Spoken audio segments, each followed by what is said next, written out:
Self-balancing ledgers part 5. Total accounts. Total debtors account and total creditors account. Dear students, today let us learn about total accounts, namely total debtors account and total creditors account. Construction of total accounts. Not infrequently the ledgers are not kept on the self-balancing system, and yet it is desired to check the accuracy of any one of the trade ledgers separately. Under this circumstance, it would be necessary to construct a total debtors account or a total creditors account, as the case may be, from such materials as may be available. Total debtors account.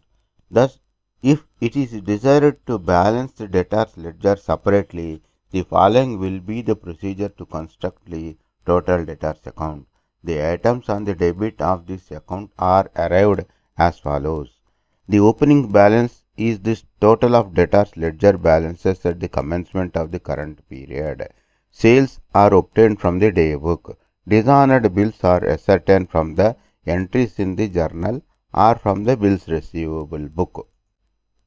The items on the credit of this account are obtained as follows.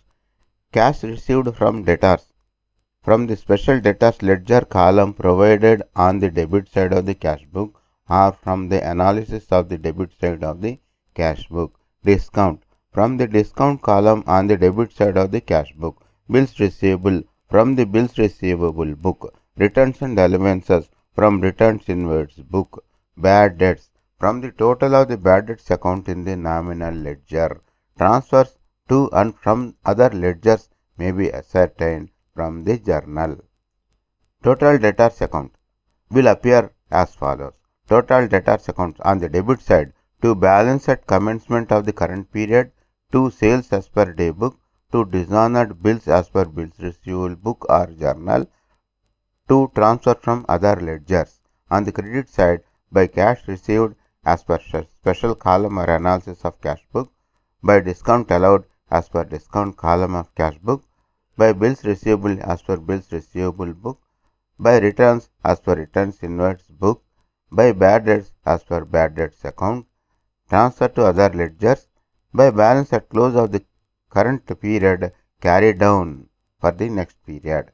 The debit balance of the total debtors account thus constructed on any given date should agree with the total debit balances as extracted from the debtors ledger as at that date.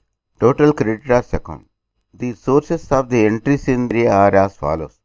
On the credit side, the opening balance is the total creditors ledger balances at the commencement of the current period.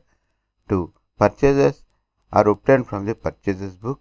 3. Dishonored bills are ascertained from the journal entries or from the bills payable book. On the debit side, cash paid to creditors from the additional column provided on the credit side of the cash book or from the analysis of credit side of the cash book, discount from the discount column on the credit side of the cash book, bills payable from the bills payable book, returns from the returns outwards book, transfer to and from other ledgers are ascertained from the journal. The total creditors account will appear as under. On the credit side, by balance at commencement of any given period, by purchases as per bought book, by dishonored bills as per bills payable book or journal, by transfer from other ledgers.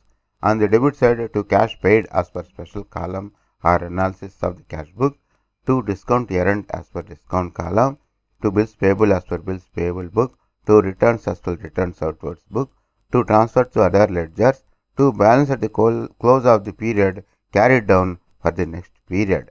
The credit balance of the total creditors account thus constructed on any particular date must agree with the total credit balances as extracted from the creditors ledger as at that date. In the next lecture, we will discuss about consignments and joint ventures.